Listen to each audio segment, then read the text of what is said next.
ዋናው ጉዳያችን አብይን እንዴት እንጣለው የሚለው ነው ይላል። ለምንድን ነው የምጥሉት? ምን ስላደረገ ነው የምጥሉት? እኛ እያለን እናንተ እንዴት ነው አብይን? ምናልባት አብይ አህመድ ሊድን የሚችልበት እድል አለ ወይ? ከዚህ በኋላ ምንም እድል የለውም። ያለቀለት ጉዳይ ነው። የተበላ ቆብ ነው ወይ ምናምን የሚሉት ነገር አራዳ። አብይ እኮ ሲወድቅ ነው የሚታያቸው እና መሳይ ሳዝናል በጣም። እኔ ኢትዮጵያዊ በመሆናቸው ራሱ አፍራለሁ። እነዚህ ሰው አይነት መንገድ ከዚህ በኋላ ወርቅ ብታነጥፍ እንኳን ያንተ መንግስት እንዲቀጥል የሚፈልግ ሰው ኢትዮጵያ ውስጥ የለም። የአብይ መንግስት እንዲቀጥል የሚፈልግ ሰው እዛ ላይ ደርሶ የተቀመጠበት ዙፋን እየጠነከረ እንዳይንገዳገድ አጥብቀን እየያዘው በየቀኑ እየበረታ እየጠነከረ ስር እየሰደደ እየሄደ ያለውን መሪ እነሱ ትልልቆቹ አጀንዳዎች አባይ አይደለም ወይ ደግሞ የኒውክሌር ጣቢያ እሰራለሁ የሚለው ነገር አይደለም ወይ ሀሳብን እመጣለሁ የሚለው ጨረስክለት። አርበኞች ግንቦት ሰባትን ያደራጀህበት ጭንቅላት ነው የጨረሰለት። ፋኖን የምትመራበት ያንተ አመራር ነው። ህዳሴ ግድብ የስራ ውጤቶች አይተናል። እንዲህ አይነት ዘመን ተሻጋሪ ትውልድ ተሻጋሪ ስራዎችን በመስራት ረገድ አብይ አህመድ የአእምሮ ውስንነት፣ የአቅም ውስንነት፣ የራዕይ ውስንነት ያለበት ሰው እንደሆነ ይታወቃል። አናቅም ያንተን የአርበኝነት ታሪክ። የአንዳርጋቸው ጽጌ አባት አርበኛ ናቸው እንኳን ቢባል አላቅም እኔ ስለ አባቱ ታሪክ።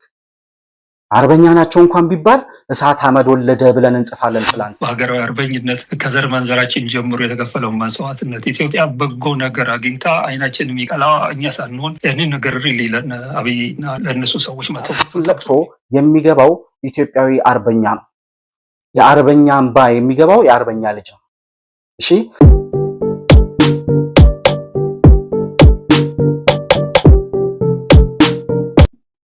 ሰላም ለእናንተ ይሁን። የተከበራችሁ የመሆን መልቲሚዲያ ቤተሰቦች እንደምን አላችሁ? ብሩክ የሾርቅ አሰፋ ነኝ ከመሆን መልቲሚዲያ። በዛሬው ዕለት ብሔርተኛ ሰዎችን ደግፈው የቆሙ በፊት በወያኔ ዘመን እንደ ኢትዮጵያዊ የነጻነት ታጋይ የምንቆጥራቸው እንደነ አንዳርጋቸው ጽጌ አይነት እንደነ ነአምን ዘለቀ አይነት እንዲሁም በሚዲያው ዘርፍ ያሉት እነ መሳይ መኮንንና መሰሎቻቸውን የህዳሴ ግድብ ላይ ያነሷቸውን ሐሳቦች እየተወያየን እየተነጋገርን ቆይታ እናደርጋለን። እስከ ፕሮግራሙ ፍጻሜ ድረስ አብራችሁ እንድትቆዩ እንደተለመደው በአክብሮት እጋብዛለሁ። መሆን መልቲሚዲያን ላይክ፣ ሰብስክራይብ እና ሼር ማድረጋችሁ እንዳትረሱ። እንዲሁም ደግሞ በሱፐር ቻት እና በሱፐር ስቲከር ሰፖርት ልታደርጉን ልትደግፉን እንደምትችሉ ለማስታወስ እወዳለሁ። ዛሬ አንዳርጋቸው ጽጌ እንግዲህ በህወሓት ዘመን የአርበኞች ግንቦት ሰባት ዋና አመራር ወይም ኃላፊ ሆኖ ወያኔን ለመታገል በሚደረገው እንቅስቃሴ ውስጥ የበኩሉን አሻራ ያበረክት የነበረ እኛም እንደ ጀግና እንደ አርበኛ የምንቆጥረው ሰው ነበር። በሰዓቱ ጀግና አርበኛ ብለን የምንጠራው ሰው ነበር፣ የምናከብረው በእርግጠኝነት በኢትዮጵያዊነቱ የማንጠረጥረውም ሰው ነበር። ነገር ግን የሰውዬ ዛሬ የህዳሴ ግድብን አስመልክቶ ከመሳይ መኮንን ጋር በነበረው ቆይታ ምን ሲያወራ ነበር? ምናልባት ሰምታችሁት ሊሆን ይችላል። እና የህዳሴ ግድብን አስፈላጊ አልነበረም ማለት የህዳሴ ግድብን የሚያክል ታላቅ ግድብ በጣም ትልቅ የሆነ ግድብ መገንባት አስፈላጊ አልነበረም። ሲቀጥል ደግሞ አሁን ተጠናቀቀ የተባለው የህዳሴ ግድብ አቅሙ የቀነሰ ለህዝብ የዛን ያክል የተወራውን ያክል ጥቅም የሌለው ያመነጫል የተባለውን ያህል ፓወር ራሱ ማመንጨት የማይችል እያለ በጣም እያጣጣለ ሲናገር ነበርና ሲጀምርም መጀመሪያ እንደታሰበው ነበረውን ኃይል የማመንጨት ካፓሲቲ ይዞ አይደለም፣ በተወሰነ የተቀነሰ ነገር አለው። ግን ዞሮ ስራ መጀመሩ ጥሩ ነገር ነው ብዬ ነው የማስበው። ነገር ግን በሶሻል ሚዲያው እና በመንግስት ሚዲያ የምታየው የኢትዮጵያ ችግር፣ የፖለቲካ ችግሯ፣ የኢኮኖሚ ችግሯ፣ ማህበራዊ ችግሯ፣ ዲፕሎማሲ ችግሯ እነዚህ በሙሉ አባይ ግድብ እንደሚያቃልለው ተደርጎ የሚተሰኮረው ድስኩር፣ የሚደነሰው ዳንኪራ እንደዚህ አይነቱ ነገር ጭራሹን እንደውም እኔ የሚያጸይፈኝ ነገር ነው። የዛ አካል አይደለሁም እኔ። ጥሩ ነው ምናምን ነገር ዝም ብሎ አባክኖት እንደዘጋቸው ስኳር ፋብሪካዎች ወይ እሱም በዚህ ታጥፎ ምናምን ነገር የኮሪደር ልማቱ ላይ እያጠናከረ ወይ ማን እንደሆነ አለቅም ሲናገር ወይ አሳ ማርቢያ ወይ ደግሞ የዶሮ እርባታ ቦታ ከሚያደርገው በዚህ መንገድ ማለቁና ኤነርጂ መስጠቱ ጥሩ ነገር ነው ለህዝቡ ብዬ ነው የማስባለሁ። አንዳርጋቸው ጽጌ ከጤናው ነው ከራሱ ጋር ነው ያለው ይሄ ሰውዬ ነው ወይስ እኛ እሱን በፊት ስናስብ የነበረበት ሁኔታ የተሳሳተ ነበር የሚለውን ነገር በደንብ ተመልሰን እንድናይ የሚያደርግ ነገር ነው። የህዳሴ ግድብን የሚያክል ትልቅ ፕሮጀክት መገንባት አያስፈልግም ነበር ይላል። መሳይ ጋር በነበረው ቆይታ ምንድን ነበር እንድንገነባ የፈለገው? እንደ ቆቃ ግድብ አይነት እንደ ግልገል ግቢ አይነት ከወንዞቹ ከትናንሽ ወንዞቹ ከኢትዮጵያ ወንዞች እየተነሱ ከሚነሱት ወንዞች የተገደቡ ግድቦች አሉ። እስከዛሬም ኢትዮጵያ በተወሰነ ደረጃ መብራት ለህዝቧ ማዳረስ የቻለችው እነ ቆቃ፣ ግልገል ጊቤና ጣና የሃይድሮ ኤሌክትሪክ ፓወር ማመንጫዎች ናቸው። ነገር ግን የህዳሴ ግድብ የኃይል ማመንጫ ብቻ አይደለም። የህዳሴ ግድብ የኢትዮጵያን ጂኦፖለቲክስ ፓወር በሰው ተይዞባት የነበረ በጠላት እጅ ገብቶ የነበረውን የጂኦፖለቲክስ ከፍታችንን የምናስመልስበት በቀጠናው ያለንን ተሰሚነትና በቀጠናው ያለንን በአጠቃላይ የጂኦፖለቲክስ የበላይነት የምንቆጣጠርበት ታላቅ ስኬት ነው ብለን ስናወራ እነሱ ጭራሽ የህዳሴ ግድብ የተጠበቀውን ያህል ዋጋ የለውም። እነዚህ ሰዎች እኮ በወያኔ ዘመን 14 ዓመት ሙሉ ግድቡ ሲገነባ ብዙ የውስጥ ነገሮችን አውቃለሁ መረጃው አለኝ ምናምን ይላል አንዳርጋቸው ጽጌ። መረጃው ከነበረው የዛን ሰዓት የህዳሴ ግድብ አሁን የተወራለትን ያህል እንደማያገለግልና ይህን ያክል ለውጥ ሊያመጣ የሚችል እንዳልሆነ ለምን አልተናገረም ለሰው? ዛሬስ የህዳሴ ግድብ አንዳርጋቸው ጽጌ ስለተናገረ የማመንጨት ፓወሩ ይቀንሳል? በጂኦፖለቲክሱ ላይ የነበረን የበላይነት እንድንቆጣጠር የቻልንበትን ኃይል መልሶ ለግብጽ ይሰጣታል? ወይስ ያንን የጂኦፖለቲክስ ፓወር መልሰን በእጃችን ስለተቆጣጠርን አሁንም ህዝቡን በውሸት ፕሮፓጋንዳ እየሰበኩ ወደ ራሳቸው ስበውት ጎትተውት የነበረውን ህዝብ ወደ ኢትዮጵያዊነቱ መመለስ ስለጀመረ የነሱን ውሸት እያጣራና እየመረመረ መጠየቅ ስለጀመረ ህዝቡ ዛሬም ደግሞ የህዳሴ ግድብን ያክል እናት ከመቀነቷ ፈታ አባት ከልጆቹ ጉርሻ ቀንሶ የገነባውን 14 ዓመት ሙሉ የደም የላብና የእንባ ጠብታ ፈሶበት የተገነባውን ታላቅ የህዳሴ ግድብ በኢትዮጵያና በኢትዮጵያውያን ህይወት ላይ ታላቅ ትርጉምና ተጽዕኖ የሚያመጣውን ይሄን የመሰለ ሃይድሮ ኤሌክትሪክ ፓወር እና አንዳርጋቸው ጽጌ ለማጣጣል የሄዱበት መንገድ ምን ያክል ለነሱ የነበረን አመለካከት የተሳሳተ በኢትዮጵያዊነታቸው የምናቃቸው ሰዎች ለካ የራሳቸውን ስልጣን የበላይነት ለመቆጣጠር የሚታገሉ በኢትዮጵያ ሽፋን ነገር ግን የሆነ ግሩፕ የሆነ ቡድን የበላይነትን ለማምጣት የሚሰሩ የኢትዮጵያ ስኬት የሚያስለቅሳቸው የኢትዮጵያ ብልጽግና የሚያሳዝናቸው ሰዎች መሆናቸውን እና አንዳርጋቸው ጽጌ በገሃድ በይፋ ወጥተው እያስረዱ ያለበት ሁኔታ ነው ያለው። እኔ ይሄ 7 ዓመት ይሄ የለውጡ ዘመን ከመጣ ጀምሮ ያለው 7 ዓመት ከ6 ወር አካባቢ ይሆናል ይመስለኛል። አሁን መስከረም ላይ ነው ያለው። ኦልሞስት 7 ዓመት ከ5 ወር ምናምን ሆኖታል አብቹ ወደ ስልጣን ከመጣ። በዚህ ሂደት ውስጥ 7ቱ ዓመታት ልክ እንደ ወንፊት ማን ምን እንደሆነ እየለየንና እያጠራን የመጣንባቸው ዘመኖች ስለሆኑ እንኳን ተፈጠረ እንኳን ተፈተን። አንድ ጊዜ ዶክተር አብይ አብቹ ሲናገር እኔ ፎርማል አድርገው ብዬ ነው ዶክተር አብይ እምለው እንጂ አብቹ ስለው ነው ደስ የሚለኝ። እና አብቹ ሲናገር ምንድነው ያለው? እንኳንም ተፈተን፣ እንኳንም እነዛ ውጊያዎች፣ እነዛ ጦርነቶች፣ እነዛ አመጾች እንኳንም ተፈጠሩ። በሂደት ማን ምን እንደሆነ እያየን በፈተናዎች ውስጥ እየጠነከርን በትግል ውስጥ እየበረታና እየጎለበትን እንድንሄድ ስላደረጉን እንኳንም ተፈተን ብሎ ሲናገር አስታውሳለሁ። አንዳርጋቸው ጽጌ እኮ ማለት በኢትዮጵያ ፖለቲካ ታሪክ ውስጥ ትልቅ ተጽዕኖ ያመጣል ብለን ከምንጠብቃቸው ሰዎች ለኢትዮጵያና ለኢትዮጵያዊነት የታገለ ህወሓትን ለመጣል ለመገልበጥ በተደረገው ትግል ውስጥ 4 ዓመት የእስር ቤት የወያኔ ጨለማ እስር ቤት ውስጥ ታስሮ ዋጋ የከፈለ ሰው ብለን እኮ እንደ ታላቅ ጀግና ልክ የማንዴላን ያክል ክብር የሰጠነው ሰው ነበር እኮ። እና ኢሳያስ አፈወርቂና ግብጽ የነኩት ነገር እንደሚበላሽ የምናረጋግጠው ነአምን ዘለቀና አንዳርጋቸው ጽጌን ስንመለከት ምንድነው ምክንያታቸው? ምክንያታችሁ ምንድነው? ዶክተር አብይን የተቃወማችሁበት በተቃውሞ ጎራ የቆማችሁበት ምንድነው ምክንያታችሁ ስንል የሚናገሩት ነገር የለም። እዛ ሰው እየሞተ ግድብ ይገነባል፣ እዛ ሰው እየሞተ ኮሪደር ይሰራል፣ እዛ እንዲህ እያለ ይሏል። ታጣቂዎች ጋር አይደራደርም፣ ወደ ሰላምና ሲባል አይመጣም። አንደራደርም ያለው ሰላም አልፈልግም ያለው ማን ነበረ? ምንድነው ጥያቄያችሁ? የምትፈልጉት ነገር ምንድነው? እስኪ ተናገሩ ሲባሉ እኮ እነ ዘመነ ካሴ በይፋ በግልጽ ወጥተው የሚናገሩት 4 ኪሎን ካልሰጣችሁን አንደራደርም ነው የሚሉት። ከእንዲህ አይነት ደንቆሮ ጋር በህዝብ ተመርጦ በዲሞክራሲያዊ መንገድ አሸንፎ ኢትዮጵያ በታሪኳ አይታው የማታውቀውን የዲሞክራሲያዊ ምርጫ አንጻራዊ በሆነ መልኩ እስከዛሬ እስከ 2013 በነበሩት የኢትዮጵያ የምርጫ ሂደቶች ውስጥ ዲሞክራሲያዊ የሆነ ምርጫ እንድናይ ያደረገን አብቹ የሚባለው የብልጽግና መሪ ነው። ይሄ ፓርቲ በህዝብ ተመርጦ መሪነቱን አረጋግጦ ለ5 ዓመት ኮንትራት ህዝብ ሰጥቶት እየመራ ያለ መንግስት ምን ስለሆነ ነው 4 ኪሎን የሚሰጠው ለነዘመነ ካሴ? ምን ስለተፈጠረ ምን ስለተደረገ? እና አንዳርጋቸው ጽጌ ይፈልጉት የነበረውን ስልጣን ስላላገኙ የለውጡ ጠላፊዎች ብሎ ጠርቷቸው የነበረው እኮ አንዱ እና አንዳርጋቸው ጽጌ ናቸው። እኛ በታሰርንበት እኛ በታገልንበት ብለው ይሄንን መንግስት የቀየርነው ህወሓትን የጣልነው እኛ ታስረን ነው፣ እኛ ተገርፈን ነው፣ እኛ ዋጋ ከፍለን ነው የሚሉ እንደነ ማነው እስክንድር ነጋና እንደነ አንዳርጋቸው ጽጌ አይነት እንደነ አንዱዓለም አራጌ አይነት ፖለቲከኞች ናቸው። ለውጡን ያመጣ ነው እኛንን። ስለዚህ ዶክተር አብይ የሚባል ድንገት ከኋላ መጥቶ መሪ ሊሆን አይችልም፣ እኛ እንደምንም ደጋፊ መስለን ቀርበን ለውጡን ጠልፈን የራሳችን እናደርገዋለን ነበር የአንዳርጋቸው ፍላጎት። ነገር ግን አብቹ እባቡ መተንፈስ ከሚችልበት ፍጥነትና ከፍታ በላይ ስለበረርን አሸነፍናቸው አለ። ምንም ማድረግ አይቻልም።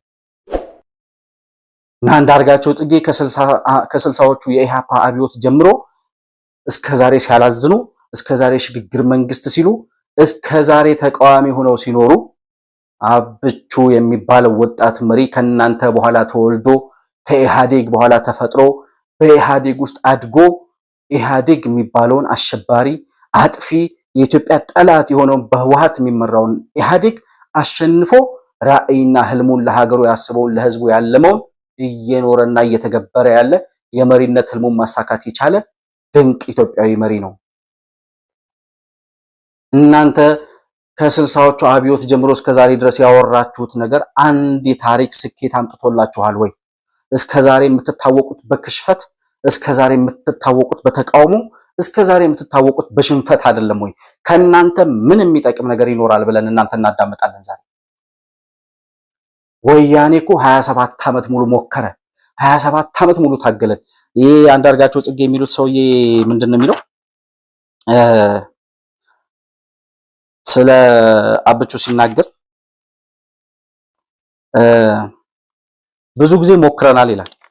ከ60ዎቹ ዘመን ጀምሮ እንደነገርኳችሁ አንዳርጋቸው ጽጌ ፖለቲከኛ ነው፣ ፖለቲከኛ ነኝ ይላል። በኢሃፓ ዘመን ከነበሩት እናሸንፋለንና እናሸንፋለን እያሉ በአንድ ቃል እየተጣሉ ያን ሁሉ ምሁር ወጣት ያስጨረሱት እና አንዳርጋቸው ጽጌ ማለት ነው። በዚህች መግባባት በእናሸንፋለንና በእናሸንፋለን በሚለው ቃል የማይግባቡ ነበሩ እና አንዳርጋቸው ጽጌና እነ መኢሶን ንጉሱን ስለመጣል እንጂ ንጉሱን ከጣሉ በኋላ ስለሚመጣው መንግስት ጉዳያቸው አልነበረም። ማን ይመራል፣ ማን ስልጣን ይዛል፣ ይሄ 42 ዓመት ሙሉ የኖረው የንጉሱ አስተዳደር ስሩን ሰዷል ታች ድረስ። ይሄ ንጉስ ሲገለበጥ፣ ይሄ የንጉሱ አስተዳደር ሲገለበጥ ማን ነው ስልጣኑን የሚቆጣጠረው ስለሚለው ነገር ጉዳያቸው አልነበረም። ለዛ ነው ያን ሁሉ ወጣት በቀይ ሽብር አስፈጅተው ኢትዮጵያውያን እናቶች ማቅ ለብሰው እንዲያለቅሱ ያደረጉ። ከዛም ሲቀጥል ወያኔን የመሰለ ዘረኛ ድርጅት፣ ሻዕቢያን የመሰለ ገንጣይ ፓርቲ መስርተው ዛሬ ለደረስንበት አረንቋ የጨለማ ዘመን እንድንኖር ያደረጉን እንደነ አንዳርጋቸው ጽጌ አይነት መንግስት መገልበጥ እንጂ መንግስት መስራት የማያውቁ የ60ዎቹ አብዮተኞች ናቸው። መንግስት ስለመገልበጥ ነው የሚያወሩት። ዛሬ እነ ልደቱ አያሌው እነ ጀዋርና አንዳርጋቸው ጽጌ ተሰብስበው በየኢንተርኔት መድረኩ ላይ የሚያወሩትን ነገር ሄዳችሁ ስሟቸው። ከአብይ በኋላ እንነጋገራለን ቀጣይ ስለሚመጣው መንግስት ይሏቸዋል። አሁን ያለውን የአብይ መንግስት ስለማፍረስ እንጂ ከፈረሰ በኋላ ምንድነው የምታረጉት?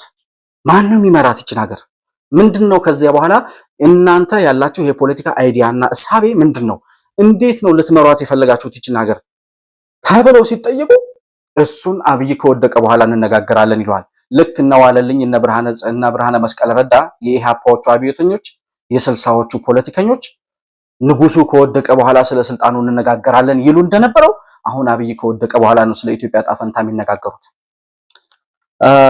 አንዳርጋቸው ጽጌ ስለ ግድቡ የህዳሴ ግድብ እንደነገ ሊመረቅ እንደዛሬ ማታ ላይ ጳጉሜ 3 ማታ ህዳሴ ግድብ እዛው ጉባ ተራሮች መካከል በነበረው የማታው የርችትና የደስታ ፕሮግራም ላይ ርችት ሲተኮስ የኢትዮጵያ ባንዲራ፣ የህዳሴ ግድቡ ምስል እንዲሁም የኢትዮጵያ ካርታ ሰማይ ላይ በድሮኖች ትርኢት እየታየ በነበረበት ሰዓት ዶክተር አብይ የደስታ እንባ ሲያነባ ተመልክተናል። በዛ መሳለቅ ፈለገ አንዳርጋቸው ጽጌ። አለቀሰ የምትለውን ነገር ወስደህ ብትመለከተው ግድብ በመሰራት ማልቀስ የሚችል ሰው ሰዎች በሺዎች በመቶ ሺዎች እጅግ አሰቃቂ በሆነ ሁኔታ በጦርነት ሲያልቁ፣ ሲጨፈጨፉ፣ አንገታቸው ሲቆረጥ፣ ሆዳቸው ተቀዶ ምናምን ልጆቻቸውን አውጥተው መቀለጃ ሰዎች ሲያደርጓቸው እነዚህ ሁሉ ምስሎች ያለው በእነዚህ ጉዳዮች ላይ አንድ ቀን እንባውን አፍሶን እኔ እንደዚህ አይነት ነገር አድርጎ ቢሆን ኖሮ በአባይ ግድብ ላይ የሚያፈሰሰውን እንባ እውነተኛ እንባ ነው ልለው ይችል ነበር። ዝም ብሎ ለይምሰል ለህዝብን ለማታለል ህዝብን ለመሸወድ የሚያደርገው ለቅሶ እንጂ ከልቡ አይደለም ማለት። ይሄንን የዶክተር አብይን የአብቹን ለቅሶ የሚገባው ኢትዮጵያዊ አርበኛ ነው። የአርበኛ እንባ የሚገባው የአርበኛ ልጅ። እሺ አንዳርጋቸው ጽጌ ከልጅ ልጆቻችን ከዘራችን ጀምሮ አርበኞች ነን ይላል። የትኛው ታሪክ? እስኪ ጻፈውና እናንብብ። እዛ አዲስ አበባ ከተማ ውስጥ ያለ ህዝብ ታው ነው። ይሄ ግድብ ተሰርቶ ከተውና ያለ ከጥቂት ጊዜ በኋላ የአዲስ አበባ የመብራት መቆራረጥ በሳምንት አንድ ጊዜ መብራት የሚደርሳቸው ክፍሎች አሉ። እሱ ይቆማል። በተለያዩ መንደሮች ትንንሽ ከተሞች ውስጥ ያለ ህዝብ መብራት አጥቶ ማያውቅ ያገኛል ወይ? የገጠሩ ሰው ኢንፍራስትራክቸሩም የላቸውም። እያንዳንዱ ተበታትኖ ለሚኖር ገበሬ ለማድረስ እነዚህ ነገሮች ወደፊት የምናያቸው ናቸው። እነሱም በቀላሉ ማድረስ የሚቻልበት ቅድም ያነሳሁትን አይነት ቴክኖሎጂ መምረጥ አልፈለጉም። ያለው መለስ አንድ ትልቅ ግድብ ገንብተው ወጪ እና ሌላው ነገር ተተውት ሄደዋል። እንግዲህ ለኢትዮጵያ ህዝብ እንደ ነገሩ ሆነ አለቀ በቃ። ይሄንን አይነት እውነተኛ የሆኑ ነገሮች ተይዞ ነው ስለ ግድቡ ነው የሳስበው። ይሄን አይነት ነገር የምትገርበት ሰዓት በቃ ግድቡ በማለቁና አንዳርጋቸው አይናቸው ቀለም እና አንዳርጋቸው የሚል ስም ያዝን ሰዎች እኛ ስማ ከመጀመሪያው ጀምሮ ታሪካችንን ጽፈናል ያለው በሀገራዊ አርበኝነት ከዘር መንዘራችን ጀምሮ የተከፈለው መስዋዕትነት ኢትዮጵያ በጎ ነገር አግኝታ አይናችን የሚቀላ እኛ ሳንሆን ያንን ነገር ሪሊለን አብይ እና ለእነሱ ሰዎች መተው በጣም ጥሩ ነው ይመስላል። አናቅም ያንተን የአርበኝነት ታሪክ። የአርበኛ ልጅ ነኝ ካልክ ዛሬ የኢትዮጵያ ህዝብ ከመቀነቱ ፈቶ የገነባውን የህዳሴ ግድብ ለማጣጣል አትሄድም ነበር። ከኢሳያስ አፈወርቂ ጋር የሚወረወርልህን ፍርፋሪ እየበላህ በኢትዮጵያ ህልውና ላይ አትደራደርበትም ነበር የአርበኛ ልጅ ብትሆን። አርበኛ የኢትዮጵያ ልጆች ያንን አያደርጉም። አርበኛ የኢትዮጵያ ልጆች እኛ የምናውቃቸው እነ ጃገማ ኬሎ፣ እነ አብዲስ አጋ፣ እነ በላይ ዘለቀ፣ እነ አሉላ አባ ነጋ ከአራቱም አቅጣጫ እነዚህን ሰዎች እነ አሊ በርኪ ከሶማሌ እነዚህ ጀግኖች በኢትዮጵያ ታሪክ ውስጥ ስልጣን ፈልገው ሳይሆን የኢትዮጵያን ዳር ድንበር ለማስከበር የኢትዮጵያን ሉዓላዊነት ለማረጋገጥ የኢትዮጵያን ህዝብ ነፃነት በእጃቸው ለመጨበጥና የህዝባቸውን ነፃነት ለማቀዳጀት የሰሩ የታገሉ አርበኞች ናቸው። የአርበኛ ልጅ ዛሬ እንደዛ ነው የምናውቀው። የአርበኛ ልጅ ስልጣን ንጉሱ ጃንሆይ ስልጣናቸውን ለቀው ጣሊያን በ1928 ኢትዮጵያን በወረረበት ጊዜ ተሰደው እንግሊዝ ሀገር ለ5 ዓመት ሲቆዩ እነ በላይ ዘለቀ አርበኛ ብለን የምናውቃቸው እነ ጃገማ ኬሎ ጃንሆይ ለ5 ዓመታት እንግሊዝ ሀገር ተሰደው ሂደው ንጉስ በሌለበት ሀገር ንጉስ ተሰዶ በሄደበት ሀገር ስልጣን የማይጠይቁ አርበኞች ናቸው። አርበኛ ማለት እሱ ነው። ለስልጣን አይደለም የታገሉት እነሱ። የአርበኝነት ትርጉሙን አታርክሱ። የአርበኛ ልጅ ነኝ እያላችሁ የባንዳ ልጆች የባንዳ ልጅ እየተሰበሰበ የአርበኞች ታሪክ አለን ታሪካችን ዘመዶቻችን ምናምን ማን ቢሉ ማን ትጠራለህ? የአንዳርጋቸው ጽጌ አባት አርበኛ ናቸው እንኳን ቢባል አላቅም እኔ ስለ አባቱ ታሪክ። አርበኛ ናቸው እንኳን ቢባል እሳት አመድ ወለደ ብለን እንጽፋለን ስላንተ። እሳት አመድ ወለደ የሚለው ታሪክ ወይም ተረት ለአንዳርጋቸው ጽጌ ይሰራል ማለት ነው የአርበኛ ልጅ ነኝ ካለ። አብቹ ግን ያለቀሰው እናንተ ያጠመዳችሁለትን ቦምብና ፈንጂ ያውቀዋል። የህዳሴ ግድብ የተሻገረውን ገደል ከሞት መነሳቱን ያንን ከሞት ለማስነሳት ምን አይነት መስዋዕትነት እንደከፈለ ያውቀዋል። በአራቱም አቅጣጫ እሳት እያነደዱ በዛ ሁሉ እሳት መሃል መከላከያ ሰራዊት ሲሚንቶ ወደ አባይ ግድብ ለማድረስ መከላከያ ሰራዊት አጅቦ ነበር የሚያደርሰው። ይሄን ሁሉ ፈተናና መከራ ያለፈው አብቹ የሚባለው ታላቅ መሪ የእናንተን ሴራና ወጥመድ ሁሉ ሰብሮ የኢትዮጵያ ባንዲራ ከፍ ሲል ሰማዩ ላይ ሲመለከታት ከዛ በላይ የሚያስደስት ከዛ በላይ የሚያስለቅስ ነገር የለም። ይሄ ግን ለአርበኛ ልጅ ነው የሚገባው። ኢትዮጵያን ለሚወድ ለኢትዮጵያ ጀግና ለሀገር ጥቅም ለሚቆም ለሀገር ጥቅም መስዋዕት ለሚከፍል ፈተናዎቿን ሁሉ ተፈትኖ ትግሎቿን ሁሉ ታግሎ ጨለማዋን ለማንጋት የሚሰራና ያ ብርሃን ሲበራላት ማየት የሚችል ድል አለ ነገ ብሎ ፈተናዎቹን ሁሉ ተሻግሮ ማለፍ የሚችል ጀግና መሪ ነው የሚገባው ያለቅሶ። ለእንደናንተ አይነት ባንዳ ያብቹ ለቅሶ ሊረዳው አይችልም፣ ሊገባችሁ አይችልም። እናንተ ያ ቢገባችሁ ኖሮማ ዛሬ በህዳሴ ግድብ ለመሳለቅ ባልመጣችሁ ነበር። ራሳችሁን ጠልፋችሁ እየጣላችሁ እንደሆነ ላረጋግጥላችሁ እወዳለሁ።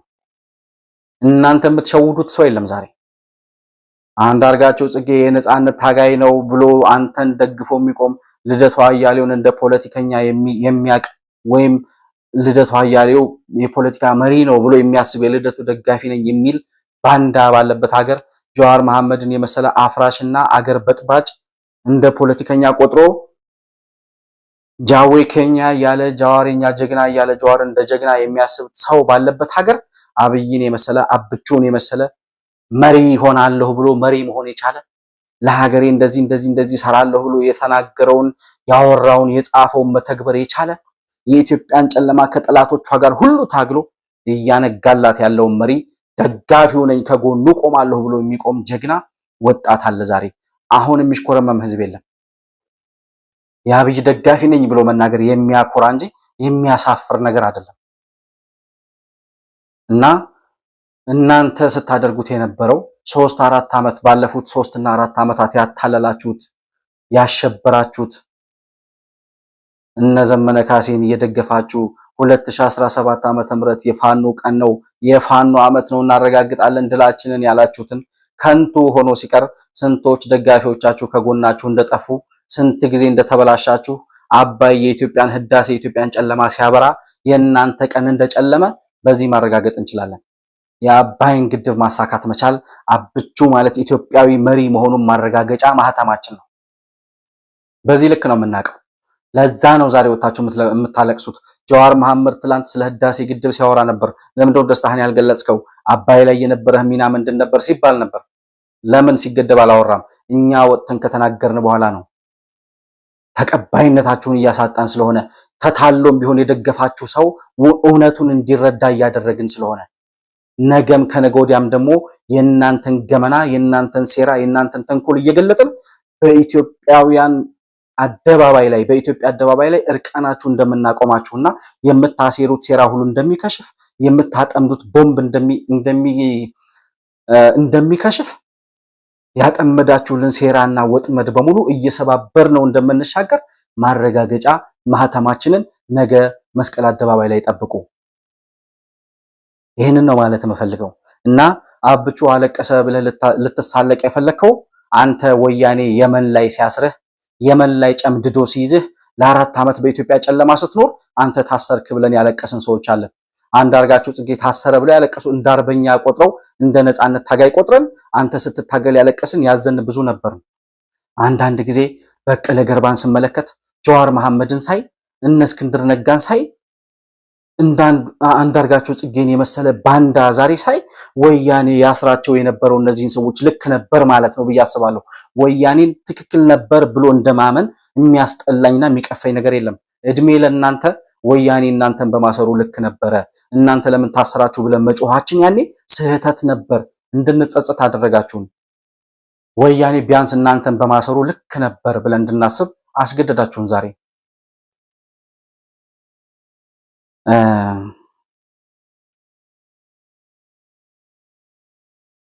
ይሄ ሰውዬ የሚያወራው ነገር በጣም የሚያበሳጭ ስለሆነ ለዛ ነው ስሜታዊ ሁኜ የምናገረው። እና ከዚህ በኋላ ይላል አንዳርጋቸው ጽጌ አሁን ጉዳዩ አብይ ሲጀመር ህዳሴን እጨርሰዋለሁ ብሎ ወይም እገነባዋለሁ ብሎ አይደለም የገነባው ይላል። አስቦት አቅዶት ህዳሴን መጨረስ አለብኝ ብሎ አይደለም የጨረሰው። ሲጀመር ይሄን የሚያክል ትልቅ ሀገራዊ ፋይዳ ያለውን የህዳሴ ግድብን የሚያክል ትልቅ ፕሮጀክት መጨረስ የሚችል የሞራል አቅም ወይም የዛን ያክል የሐሳብ ልዕልና የለውም ይላል አንዳርጋቸው ጽጌና መሳይ መኮንን እየተቀባበሉ። አብይንን ለምን እንደፈለገው አስቦትም ሊያደርገው የማይችል የሱን የሥራ ውጤቶች አይተናል። እንዲህ አይነት ዘመን ተሻጋሪ ትውልድ ተሻጋሪ ስራዎችን በመስራት ረገድ አብይ አህመድ የአእምሮ ውስንነት፣ የአቅም ውስንነት፣ የራዕይ ውስንነት ያለበት ሰው እንደሆነ ይታወቃል። ያው የተለመደው መናፈሻና የኮሪደር ልማት ላይ ነው አቅሙም ችሎታውም ፍላጎቱም ያለውን ልክ እንደ ወደብ አመጣሁላችሁ ብሎ ሶማሌ ጋር ሰሞኑን እንዳስጮኸው ነገር ነዳጅ ያገኘሁላችሁ ብሎ እንደሚያስጮኸው ነገር አሁን ደግሞ ኤርትራ በኩል ሄጄ አሰብ ያመጣላችሁ ነው ብሎ ለማስጮህ እንደሚሞክረው ነገር ሆት ኤር ነው የሚባለው። የሞቀ አየር ነገር ዝም ብሎ ቡፋ የምትለው ነገር ነው እየተነፋ የትም የሚደርስ ነገር አይመስልም። መሳይ መኮንን ያው ነብስ ይማር ብለን አልፈናል። ችግር የለውም እሱ እና አብይ ይሄን ፕሮጀክት አስቦት አይደለም የጨረሰው እና በድንገት ነው ቃጅቶ ነው። ምንድነው የምታወሩት እናንተ ሰዎች? ምንድነው የምትናገሩት? ወያኔ በ7 ዓመቱ ጨርሰዋለሁ ብሎ የገነባውን ፕሮጀክት 7 ዓመት ሙሉ እያበላሸው ቆይቶ አብቹ የሚባለው መሪ በመጣ በ7 ዓመቱ አለቀ። ስለዚህ አብይ ሲመጣ ገና ግንባታው አልተጀመረም ነበር ማለት ነው። ምክንያቱም ወያኔ ሲመጣ በ7 ዓመት ጨርሰዋለሁ ብሎ 7 ዓመት ሙሉ አልተጀመረም ማለት ነው። አብይ ከመጣ በኋላ ተጀምሮ በ7 ዓመት አለቀ። ይህንን ጨርሶ ማሳየት የቻለ መሪ አባይን የሚያክል ታላቅ ትርጉም ያለው ፕሮጀክት አለ መጨረስ የሚችል የሐሳብ ልዕልናና አቅም የለውም አብይ። አንተ ነው የጨረስክለት። አርበኞች ግንቦት 7ን ያደራጀህበት ጭንቅላት ነው የጨረሰለት። ፋኖን የምትመራበት ያንተ አመራር ነው ህዳሴ ግድብን የጨረሰው ነው። በኢሃፓ ዘመን ኢሃፓና እናሸንፋለን እየተባባላችሁ ወጣት ያስጨረሳችሁበት የእናንተ የፖለቲካ ጭንቅላት ነው። የኛ ልሂቃኖች አንድ ታሪክ የሌላችሁ እድሜያችሁን በሙሉ በሽንፈት የኖራችሁት የእናንተ ጭንቅላት ነው ህዳሴን የጨረሰው።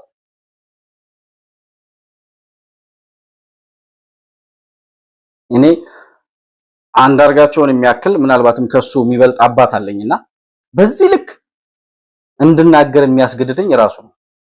እንድናዋረዳቸው የሚያስገድዱን ራሳቸው ናቸው እንጂ እንደነሱ አይነት ትልቅ ሰው የመናገር ስብዕናም በዛ ደረጃ ያሳደገኝም ስነ ምግባርም ቤተሰብም የለም። ያደኩበት ማህበረሰብም ታላቅህን አክብር የሚባልበት ነው። ነገር ግን አንዳርጋቸው እንደ ታላቅ ማየት በራሱ ስህተት ነው ብዬ አስባለሁ። እንደነዚህ አይነት የከሸፉ የተበላሹ የኢትዮጵያን ፖለቲካ ስንት ዓመት ነው የሚቀልዱብን? ኢሃፓ የሚባለው ፓርቲ እኮ የተመሰረተው 68 ዓመተ ምህረት፣ ወያኔ የተመሰረተው 66 ነው። እነዚህ ሰዎች ከዛን ዘመን ጀምሮ ተቃዋሚ ናቸው። ንጉሱን ሲቃወሙ፣ ደርግን ሲቃወሙ፣ መለስ ዜናዊን ሲቃወሙ፣ ኃይለ ማርያምን ሲቃወሙ፣ አሁን ደግሞ አብቹን እየተቃወሙ። አሁን በተቃውሞ ጎራ ያሉትን ሰዎች ልደቱ አያሌው፣ አንዳርጋቸው ጽጌ፣ ጀዋር መሐመድ፣ መራራ ጉዲና አሁን መራራ ጉዲናን እስኪ ተመልከቷቸው። እስቲ ተመልከቱት። አንቱ ማለት ራሱ ያስቸግረኛል። ያሁን እነሱ መራራ ጉዲና ከጃንሆይ ዘመን ጀምሮ ተቃዋሚ ነው። ንጉሱን ይቃወማል። በደርግ ዘመን ተቃዋሚ ነው። ኢህአዴግን ሲቃወም ነበር። ኃይለ ማርያምን ሲቃወም ነበር። አሁን አብይን እየተቃወመ ነው። 70 ዓመት አልፏቸዋል እነዚህ ሰዎች። ምን ለማድረግ ነው? እንደ ባይደን እየተንገዛገዙ እንደ ባይደን ከዘራ ይዘው ሊመሩ ነው? እንደ ስልጣን ቢያገኙ እድሉን ቢያገኙት እንደ ሙጋቤ እዛው ስልጣን ላይ እስከሚሞቱ ድረስ ነው እኮ የሚኖሩበት። እነዚህ ሰዎች ስልጣን ቢይዙ አይሳካላቸውም። ሰማይና ምድርም ቦታ ቢቀያየሩ የዛን ያክል ብለን ተመኝተንላቸው እንደው ድንገት የኢትዮጵያ ስልጣን ላይ ቢወጡ ከ70 ዓመት በኋላ ያሳኩትን አሳካ ነው የሚሉትን ድል እንደገና ምን አይነት መንግስት ይዛችሁ የምትመጡት? እሺ ከአብይ በኋላ ተሳካላችሁ እንበል። እንዴት ነው የምትመሯት ስንላቸው ቆይ መጀመሪያ አብይ ወደቀ እኮ ነው እያሉን ያሉት። እዛ በኋላ አብይ ከወደቀ በኋላ ኢትዮጵያ ትፍረስ፣ ትበታተን፣ የፈለገው ነገር ይምጣ፣ ምንም የሚገዳቸው የሚያስቸግራቸው ነገር የለም እነሱ። እና አንዳርጋቸው ጽጌ የምትሉት ሰውዬ ምን ይላል? አሁን ጉዳዩ ይላል የህዳሴ ግድብ ጉዳይ አይደለም። አሁን የኛ አጀንዳ ይላል የህዳሴ ጉዳይ አይደለም። ይገነባል የተባለው የኒኩሌር ምንድነው የኒኩሌር ኃይል ማመንጫ ፓወር አይደለም ወይም ፕላንቱ አይደለም። በጣም የሚያሳስበው ነገር ምንድነው? በዚህ ደረጃ ማህበራዊ ሴቶቹ እንዲደቁ የተደረገ የሞራል ሴቶቹ እንዲደቁ የተደረገ ማጭበርበርን፣ መዋሸትን በጠቅላይ ሚኒስትር ደረጃ ፍቱን የስልጣን መሰንበቻ መሳሪያ አድርጎ ሲጠቀም የነበረ ሰው በነበረበት ሀገር ላይ ቀጥሎ የሚመጣው ስርዓት እንዴት እንደዚህ ሁሉ ጸጾች አስወግዶ ከስ የተሻለ ይሆናል የሚለው ጉዳይ ነው አሁን የሚያሳስበኛል። በዛ ላይ ነው መነጋገር ያለብን፣ በዛ ላይ ነው መስራት ያለብን። በተከታታይ ለውጦች ይመጣሉ። በተከታታይ ህዝብ የሚመጣውን ለውጥና መሪዎች ያምናል፣ በተከታታይ ይከዳል። ይሄ የእምነትና የክደት አዙሪት መቼ ነው የሚቆመው? እነዚህ ናቸው ትልልቆቹ አጀንዳዎች። አባይ አይደለም ወይ ደግሞ የኒውክሌር ጣቢያ እሰራለሁ የሚለው ነገር አይደለም ወይ ሀሳብን እመጣለሁ የሚለው ነገር አይደለም ወይንም ደግሞ ቅድም ያነሳው $30 ቢሊዮን ፕሮጀክት እሰራለሁ የሚለው የአብይ ተረት አይደለም። አሁን ትልቁ አጀንዳ መሆን ያለበት የማዳበሪያ ፋብሪካውም አይደለም። የኢትዮጵያ ህዝብ ከጨለማ ወጣ አልወጣ አይደለም። እሱ አይደለም ጉዳያችን። የልማት ጥያቄ አይደለም። አሁን ዋናው ጉዳያችን አብይን እንዴት እንጣለው የሚለው ነው ይላል። ለምንድን ነው የምጥሉት? ምን ስላደረገ ነው የምጥሉት? እኛ እያለን እናንተ እንዴት ነው አብይን የምጥሉት? ከዚያ ምን ልታረጉን? አብይን ከጣላችሁ በኋላ እንደ ኢሃፓና እንደ መኢሶን ልታጫርሱን? ልደቱ አያሌው እንዳለው 3 እና 4 ሀገር ሆነን ተከፋፍለን እንኳን በሰላም መኖር ብንችል እንዳለው ኢትዮጵያ ልትበታትኗት? የለም እሱ በኢትዮጵያ ሰማይ ስር እናንተ ስልጣን የምታገኙበት እድል የለም። 4 ነጥብ አለቀ። ከወያኔ ጋር የዘረኝነት ፖለቲካ፣ የጥላቻና የሴራ ፖለቲካ ከሸፈ፣ ተበላበት። ወያኔ 27 ዓመት በላችበትና ከዚያ በኋላ ወጭቷን ሰብራ ሄደች። ከዚህ በኋላ አትችሉም። አሁን የነቃ ትውልድ የኔ ዘመን ነው የሚለው ይሄ የኔ ዘመን ነው። እናንተ እጃችሁን ጥልቅ አታርጉበትም እዚህ ፖለቲካ ላይ። እናንተን የሚሰማ ትውልድ የለም ዛሬ። እኛንን የምንመራው ይሄንን ህዝብ፣ እኛንን የምንቆጣጠረው የፖለቲካውን መድረክ። እናንተን በፖለቲካ መድረክ ላይ የሚያሳትፍ ወላ በምርጫ ወላ በፖለቲካ ፓርቲነት አንዳርጋቸው ጽጌ፣ ልደቱ አያሌው ከዚህ በኋላ ኢትዮጵያን ለማፍረስ ይሄን ያክል ሰርታችሁ ኢትዮጵያን ለመበታተን ያላችሁን እቅድ ነግራችሁን ከዚህ በኋላ በሰላማዊ ምርጫ እንኳን ተመዝግበን እንወዳደር ብትሉ አንፈቅድም። እኛ አዲሱ ትውልድ አይፈቅድም። ኢትዮጵያ መድረክ ላይ እንኳን አይደለም በአመጽ እንኳን በህዝባዊ ቢተኝነት እንኳን አይደለም በረብሻና በብጥብጥ እንኳን የኢትዮጵያ ህዝብ የመረጠው አብቹ የሚባል መሪ እያለ እንደው ምንም ቢፈጠር እንደው ይቅርታ አድርጉልና ከዚህ በኋላ በምርጫ እንኳን እንወዳደር ብላችሁ ብትመጡ እናንተን የሚያሳትፍ የፖለቲካ መድረክ የለም። ዛሬ መንገዱ ተዘግቷል፣ መድረኩ ተቆልፏል። የለም እና አንዳርጋቸው እኮ የቅዠታቸው ጫፍ እኮ መጨረሻ የለውም እኮ። ህዝባዊ እምቢተኝነት እንጠራለን ይላል አንዳርጋቸው ጽጌ። ትላንት ባደረገው 16 ደቂቃ ምናምን የሚፈጅ ኢንተርቪው ነው፣ አዳምጡት። መሳይ መኮንን ጋር እና በኢትዮጵያ ውስጥ ይላል አሁን ዶክተር አብይ ህዳሴን አስመረቅኩ ብሎ ይለዋል መሳይ የሚባለው ደንቆሮ። ህዳሴን አስመረቅኩ ብሎ የህዝብን አቴንሽን ወደ ራሱ አባይን እንዳሳካ ታላቅ ተአምር እንደሰራ አድርጎ የህዝብን ድጋፍ ወደ ራሱ ለመሰብሰብ የፕሮፓጋንዳ ስራ እየሰራ ነው እና ልክ እንደ አርበኛ እንደ ጀግና የኢትዮጵያን ህዳሴ እንዳበራ መሪ ለመታየት ብዙ ነገር እያደረገ ነውና ህዳሴን ማስመረቁ ወይም ህዳሴን አስመረቅኩ ማለቱ አሁን ከጥፋት የሚያድነው ወይም ከውድቀት የሚያድነው ይመስልሃል ወይ ይለዋል። አብይ እኮ ሲወድቅ ነው የሚታያቸው እና መሳይ ሳዝናል በጣም። እኔ ኢትዮጵያዊ በመሆናቸው ራሱ አፍራለሁ እነዚህ ሰዎች። አቶ አንዳርጋቸው ምናልባት የአብይ አህመድ አገዛዝ ከፍተኛ የሆነ የቀውስ ውስጥ ነው የሚገኘው። ህዝቡ ከዛሬ ነገ ለውጥ እየጠበቀን ያለው ምናልባትም ህዝባዊ ቢተኝነት ሊያፈነዳ የሚችልበት ሁኔታ እንዳለ እንሰማለን። አቶ አንዳርጋቸው ምናልባት የአብይ አህመድ አገዛዝ ከፍተኛ የሆነ የቀውስ ውስጥ ነው የሚገኘው። ህዝቡ ከዛሬ ነገ ለውጥ እየጠበቀን ያለው ምናልባትም ህዝባዊ ቢተኝነት ሊያፈነዳ የሚችልበት ሁኔታ እንዳለ እንሰማለን። በእንደነዚህ አጀንዳዎች ተንጠልጥሎ መሻገር ይችላል ወይ? ይሄ አንዱ መንጠልጠያ አድርጎታል። የአባይን ግድብ ተንጠልጥሎ መሻገር ፈልጓል። ከዛ ውጪ ምናልባት አብይ አህመድ ሊድን የሚችልበት እድል አለ ወይ? ከዚህ በኋላ ምንም እድል የለውም። ያለቀለት ጉዳይ ነው። የተበላ ቆብ ነው ወይ ምናምን የሚሉት ነገር አራዳው ይሄን አይነቱን ተርፎ አሁን ኢትዮጵያ ያለችበት ሁኔታ በምንም አይነት መንገድ የብልጽግና ስርዓት ሊድን ከማይችልበት ትልቅ አጣብቂኝ ውስጥ ገብቷል ያለው። በፖል አትሰራም፣ በፐርሰንቴጅ ማስቀመጥ በጣም ከባድ ነው። ግን በተለያየ አቅጣጫ የምናሰባሰባቸው መረጃዎች በአዲስ አበባ ከተማ ውስጥ በትንሹ በትንሹም በሚኒመም ከ100 ሰው 98 ሰው ይሄ መንግስት እንዲወገድ የሚፈልግበት ደረጃ ላይ ደርሷል። አይነት መንገድ ከዚህ በኋላ ወርቅ ብታነጥፍ እንኳን ያንተ መንግስት እንዲቀጥል የሚፈልግ ሰው ኢትዮጵያ ውስጥ የለም። የአብይ መንግስት እንዲቀጥል የሚፈልግ ሰው እዛ ላይ ደርሷል ያለው። ያለቀለት ያበቃለት አለቀ ደቀቀ የሚባለው ነገር በትክክል የሚገልጸው መንግስት ይሄ ነው። በየቀኑ የተቀመጠበት ዙፋን እየጠነከረ እንዳይንገዳገድ አጥብቀን እየያዘው በየቀኑ እየበረታ እየጠነከረ ስር እየሰደደ እየሄደ ያለውን መሪ እነሱ ሲወድቅ ነው የሚታያቸው። እና አሁን ህዳሴ ማስመረቁ ከውድቀት የሚታደገው ይመስልሃል ወይ ይለዋል። ድሃ በህልሙ ቅቤ ባይበላ ድርቀት ይገለው ነበር አለ ያገሬ ሰው። አብይ በህልማቸው ሲወድቅ ስለሚያዩ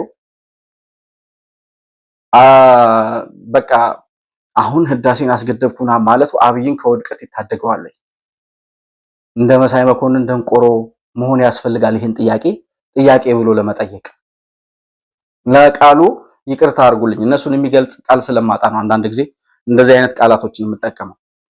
እና ህዳሴ ማስመረቁ ከውድቀት ይታደገዋል ሲለው በምንም አይነት ተአምር እንኳን አይደለም ህዳሴ ሌላ ተአምር ቢሰራ አብይ ከውድቀት ከሞት ብልጽግና ፓርቲ ከሽንፈት ይሄ መንግስት ከመገልበጥ የሚያድነው ነገር የለም ይላል። እና በእርግጠኝነት ሲናገር ምን ይላል? አዲስ አበባ ውስጥ ካለ 100 ሰው ውስጥ ይላል ከ100 ሰው ውስጥ 98ቱ ይሄ መንግስት እንዲቀየር የሚፈልግ ህዝብ ነው ያለው ይላል። መቼ አጥንተው ነው አንዳርጋቸው? አቶ አንዳርጋቸው መቼ ነው ይሄ ጥናት ያደረጉት? እርስዎ አርበኞች ግንቦት 7 ዘመን ያኔ ሲያቀጣጥሉት የነበረው ህዝባዊ እምቢተኝነት ነው። ከዛ ቅዠት አልወጡም። ዛሬም ወያኔ ያለን ይመስሎት? እስኪ እንደው አንቱ እያልኩ ላውራ። ለዚህ እኮ ነው የኢትዮጵያን ህዝብ አታውቁትም፣ የኢትዮጵያን ህዝብ ስነ ልቦና አታውቁትም። ልክኛ እናንተን ሳናቃችሁ የነጻነት አርበኞች አድርገን እንደቆጠርናችሁ ሁሉ የኢትዮጵያን ህዝብም እናንተ አታውቁትም። የኢትዮጵያ ህዝብ ዝም ሲልህ ሳያቀርቱ አይደለም። የኢትዮጵያ ገበሬ በየትኛውም በአራቱም አቅጣጫ ውስጥ የፈለከው ቦታ ላይ ሂደህ ሰርች አድርግ። የኢትዮጵያን ሰላም፣ የኢትዮጵያን ዳር ድንበር፣ የኢትዮጵያን ልዕልናና የኢትዮጵያን ጥቅም የሚገዳደር ማንኛውንም ሰው ሰምቶ እንዳልሰማ እንኳን ቢያልፍ ነገ ከነገ ወዲያ እስኪ የሚያደርገውና ያለው እያለ ነው እንጂ እናንተ ጋር ተባብሮ እናንተን ደግፎ እናንተን የሆነ ነገር ታመጣላችሁ ብሎ የእናንተን ወሬ ሰምቶ የሚቀበልና የሚጠብቅ ሰው እንደሌለ ነገ ታረጋግጣላችሁ። እንዲያም ሲል ደግሞ ነገ ብቻ ሳይሆን በ2018 የሚኖረው የምርጫ ቅስቀሳና የምርጫ ሂደት ከዚያ በኋላ አብቹ የሚባለው መሪ በህዝቡ ለሁለተኛ ጊዜ በምን አይነት የድምጽ ልዩነት እንደሚመረጥ ስታረጋግጡ ያኔ ከል ትለብሳላችሁ። ያኔም ልክ እንደ አባይ ግድብ ህዝቡን እየሸወደ ነው ትሉን እንደው እንሰማለን። እንደ ወያኔ ኮሮጆ ገልብጦ ነው ትሉን እንደው እንሰማለን። ገና 2013 ዓመተ ምህረት በወያኔ ጦርነት እየታመሰ በሸኔ እልቂት እየታመሰ በእናንተ ብጥብጥ በነጃዋር መሐመድ አመጽና አብዮት እየተበጠበጠ ኮሮጆ ያልገለበጠ መሪ 5 ዓመት ሙሉ በስልጣን ላይ በዙፋን ላይ ቆይቶ በሁሉም መድረክ በሁሉም ዘርፍ ደርጅቶና አቅሙን አጎልብቶ የህዝቡን ቅቡልነት በተግባር አረጋግጦ ይሁንታውን የተቀበለ መሪ አሁን በሁለተኛ ዙር ምርጫው ኮሮጆ የሚገለብጥበት ምንም ምክንያት የለውም። እና ታረጋግጣላችሁ ያኔ በምን አይነት የድምጽ ልዩነት እንደሚመረጥ። ያንን ስታረጋግጡ ያኔ እንነጋገራለን። መሆን መልቲሚዲያ ላይክ፣ ሰብስክራይብ እና ሼር አድርጉ። እንደና አንዳርጋቸው ጽጌ አይነት ዘረኛና የከሸፉ የ60ዎቹ ዘመን ፖለቲከኞች ከኢትዮጵያ ፖለቲካ መድረክ ገሸሽ እንዲሉ የራሱን አስተዋጽኦ ማበርከት የሚፈልግ ሚዲያ ነው መሆን መልቲሚዲያ። ይሄ ሚዲያ መደገፍ እውነትና ኢትዮጵያዊነትን በጽኑ መሰረት ላይ መገንባት መሆኑን አውቃችሁ በምትችሉት መንገድ ሁሉ ድጋፍ እንድታደርጉ በድጋሚ ለማስታወስ እወዳለሁ። በሱፐር ቻት እና በሱፐር ስቲከር እንዲሁ ድጋፍ ልታደርጉልን እንደምትችሉም ለማስታወስ እወዳለሁ። አዲስ ፕሮግራም ስንጀምር ወይም ስርጭቱ ሲጀምር እንዲደርሳችሁ የደወል ምልክቷን መጫናችሁን፣ ላይክ፣ ሰብስክራይብ እና ሼር ማድረጋችሁን አትርሱ። በሌላ ፕሮግራም እስከምንገናኝ ድረስ ሰላም በያላችሁበት ለእናንተ ይሁን።